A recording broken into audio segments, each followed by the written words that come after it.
This weekend marks the start of summer, but some of our favorite warm weather activities can be damaging to our skin. Celebrity dermatologist Dr. Anna Guanche is here to help. She has what you need to know before taking that first dip in the pool. How does that affect your skin to be swimming in the chlorine? Is it drying, and what can we do? Yes, the chlorine leaches the moisture out of your skin. So after you're done swimming, the best thing to do is to rinse off and then apply a good moisturizer, not just for your body, but on your face. In addition to wearing sunscreen, Dr. Guanche recommends regular exfoliation to ditch that dead skin. Use a cotton pad and use your usual cleanser and apply a circular motion that helps exfoliate your skin. And then make sure you're using products that contain active ingredients that really work.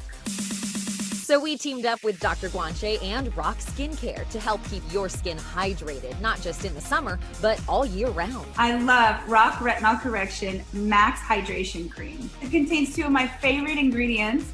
It has retinol, which helps with wrinkles, and it also has hyaluronic acid, which we know is a great moisturizer. It delivers 24-hour hydration, and it's clinically proven to visibly reduce wrinkles in 1 week. How much is this product? It's available at Walmart for under $25. Okay, let's go. I'm ready.